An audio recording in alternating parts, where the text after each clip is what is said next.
Now 0, Liverpool 0. No goals, but plenty to talk about. Was this a good point at home or this a missed opportunity? Let's find out.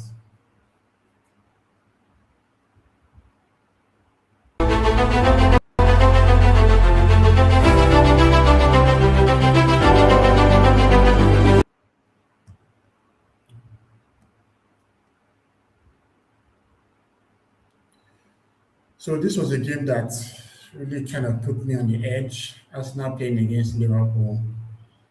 Yes, we had gotten the luxury of Man City dropping points, and of course, Aston Villa, who have suddenly become title rivals as well, drop points.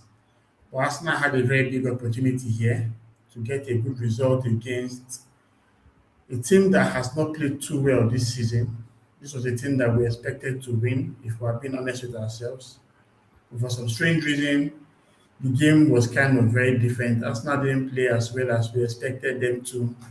It was kind of very sad if I tell you.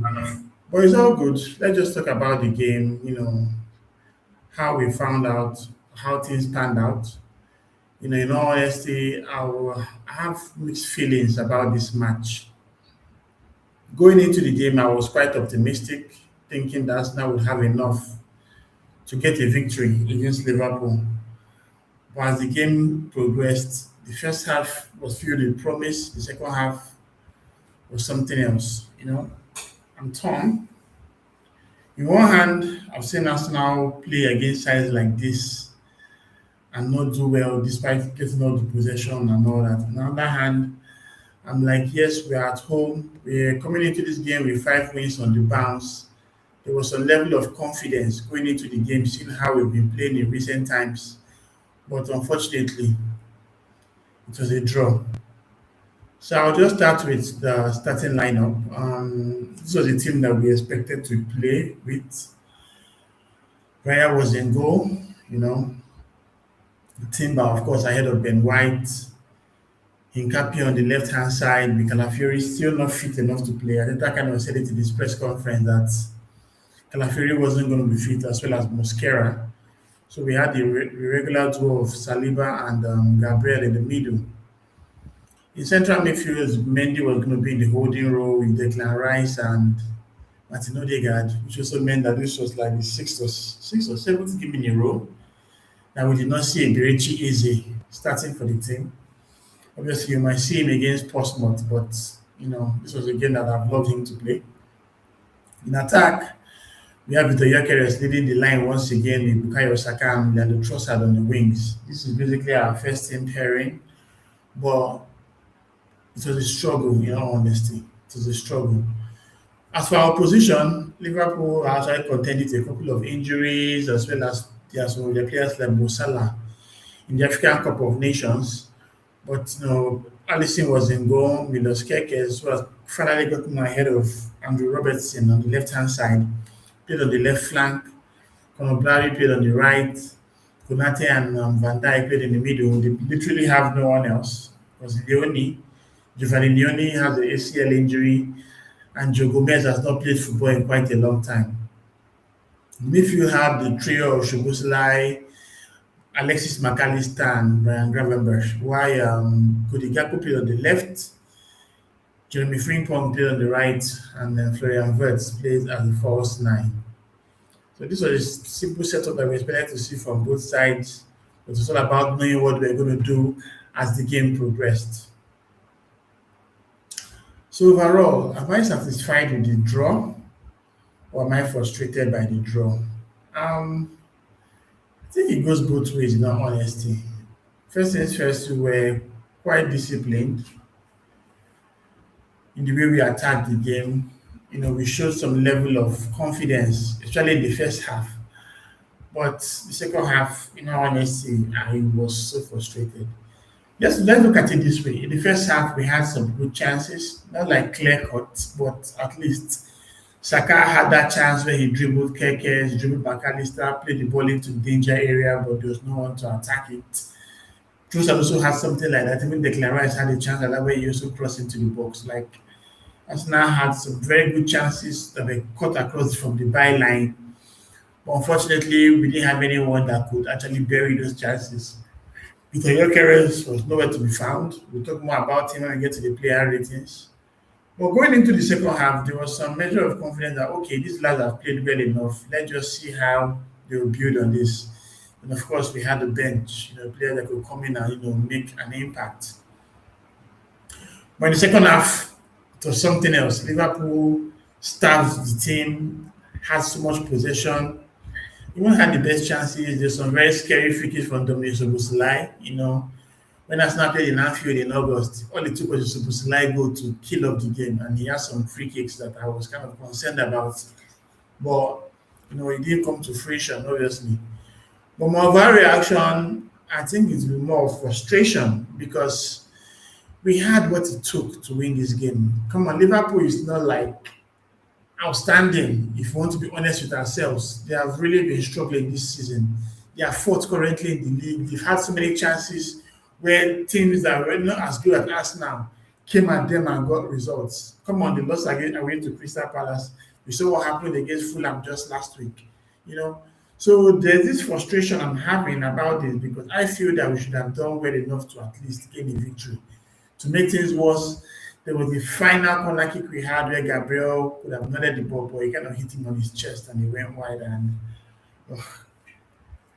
so, honestly, my reaction is frustration, not satisfaction. I'm actually frustrated. This was 2 points that we should have taken off. Obviously, yes, we're still ahead in the Premier League, 6 points and whatnot. There could have been 8 points. We had a chance to actually do this.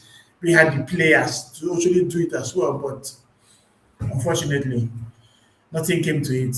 Even when we brought on our subs, Gabriel Jesus came in for Gyökeres, basically did nothing, had one chance where he had a header that was saved by Allison. Then the penalty shout where him and Konate were dragging each other and whatnot. Noni Madueke came in for Saka, had just a couple of attempts on the right hand side, but we didn't really allow him come into the game. Eberechi came on for Odegaard and basically had nothing to do. Like there was even that opportunity when he was free. Saliba was on the right hand side, just passed the ball to Easy to lead up the attack, but he passed the ball to Rice and that ball went off.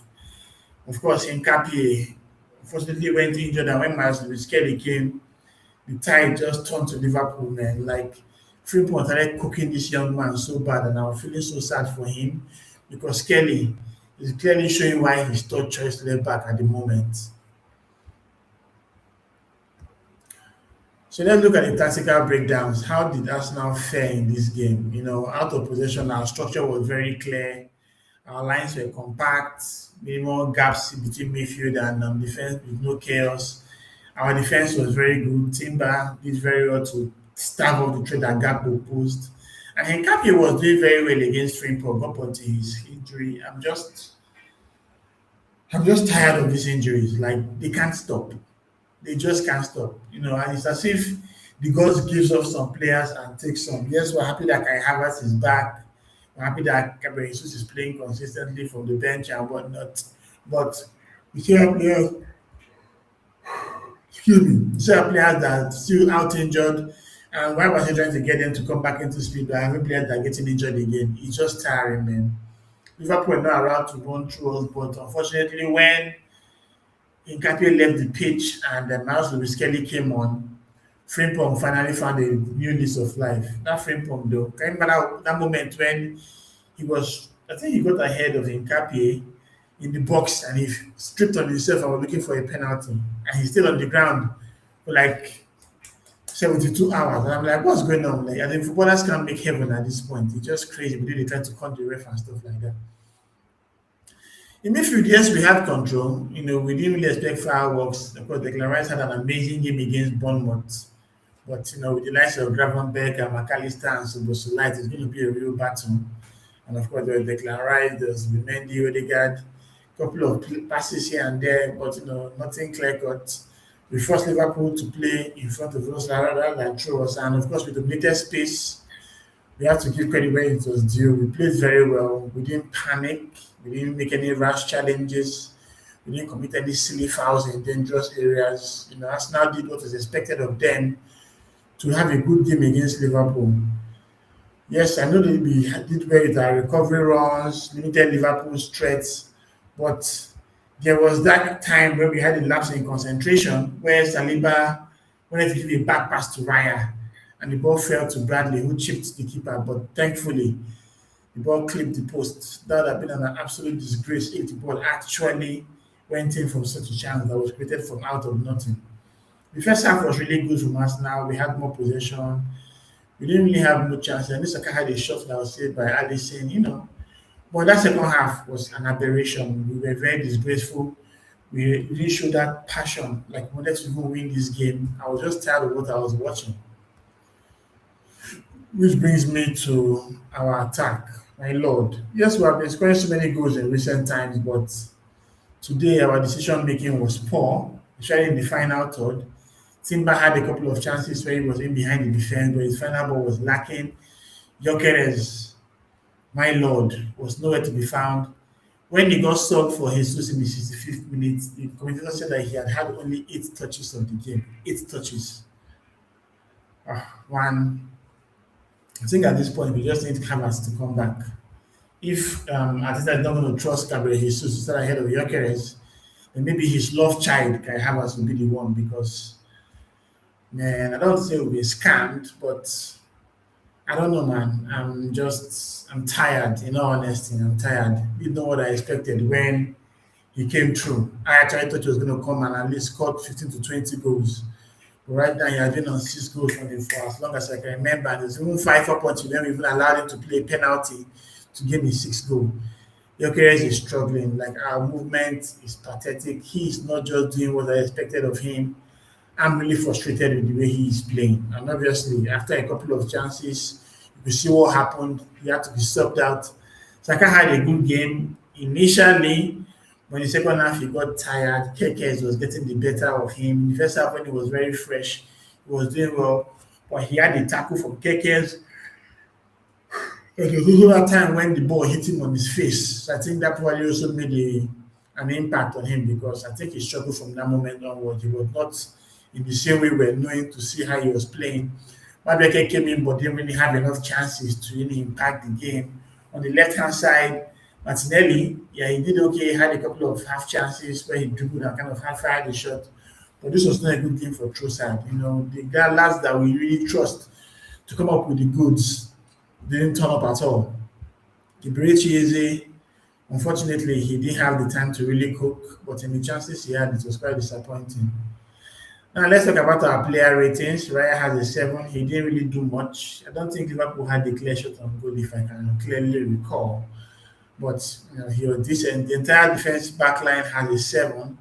They played very well. Saliba should have even gotten an 8 from me because he really anticipated the ball very well. And when Mount Muskelly came on for Hincapi and started thinking of the plays, him and Gabriel had to work overtime to ensure that the Duster doesn't get affected from that flank. In midfield, Rice has a 7, Mendy has a 7, Odegaard gets a 6 for me. He didn't do as much as I would have loved him to do. He didn't influence the game as I would have liked him to do as well.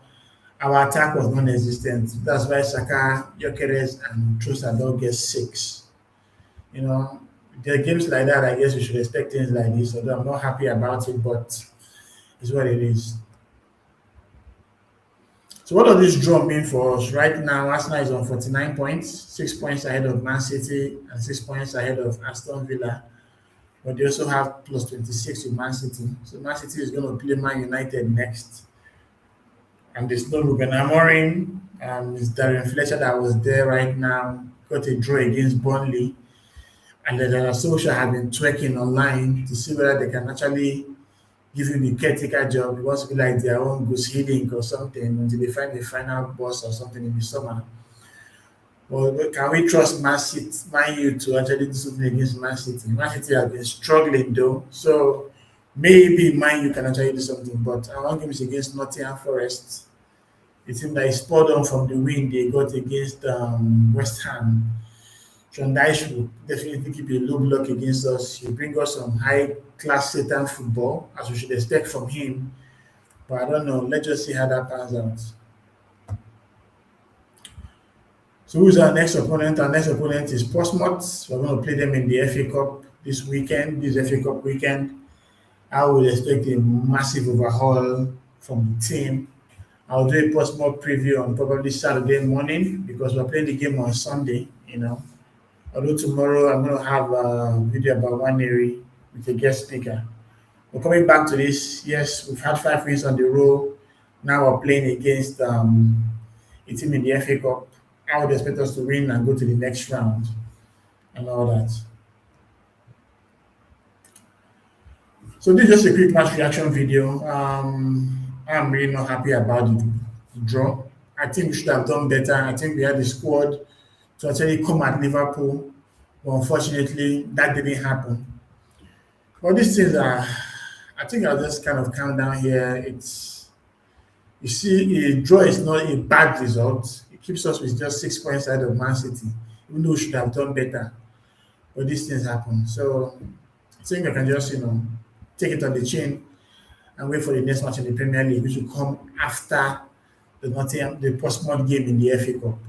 So what do you guys think? Who was the man of the match? Who do you think played very well for us? I would like to hear your thoughts in the comments.